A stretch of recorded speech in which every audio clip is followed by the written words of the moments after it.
Amortization. Now we're going to talk about mortgage payments, understanding interest versus principal. For each mortgage payment you make, the money first is used to pay the interest on your mortgage loan. The remaining portion of your payment is then used to reduce the principal, which is the amount that you borrowed from the lender. In the first years of the mortgage, most of the payment is usually required to cover interest cost. As a result, the principal, or the amount that you owe, may decrease by only a small amount. As the mortgage balance decreases over time, more of your payment is used to pay off the principal.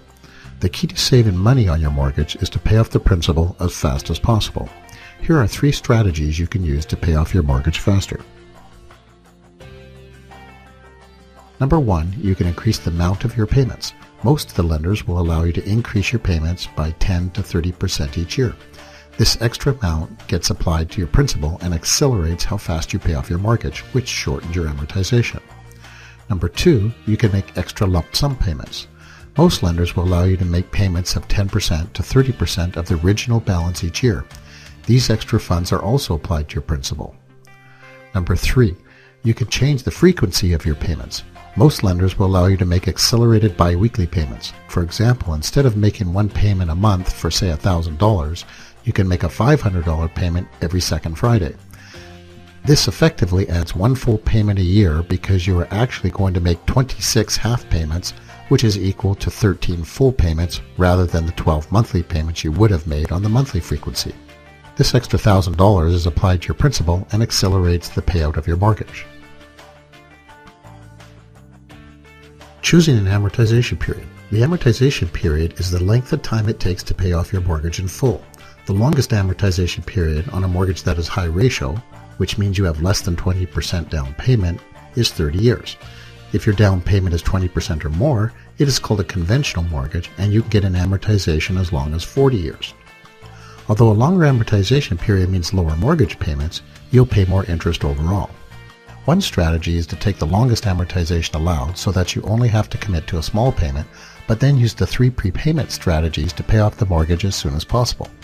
This gives you the flexibility to make a smaller payment during months where your income might drop or you incur some extra expenses.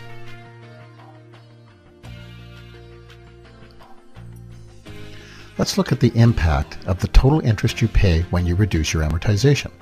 When you reduce your amortization from 30 years to 25 years, your total interest amount will drop from $71,186 to $57,806, saving you $13,380 for every $100,000 of mortgage funds you have. So if your mortgage is for $300,000, your total savings by reducing your amortization by just 5 years is over $40,000. At CBM, we'll meet with you once a year to show you strategies to pay off your mortgage as fast as possible to save you as much money as we can. Remember, we're not the lender. They lose profits when you pay off your mortgage faster. It's their interest that you're reducing. Let's discuss what a mortgage term is. It's important to choose a mortgage term that is right for you, not the bank. The mortgage term is the length of time your mortgage agreement will be in effect, for example, 5 years. At the end of each term, you'll need to renew and renegotiate your mortgage unless you are able to pay it off fully at that time. So you'll want to select a term based on these 2 criteria. Number 1, what do you think will happen to interest rates in the next 1 to 10 years? And number 2, what is your timeline to pay off the mortgage?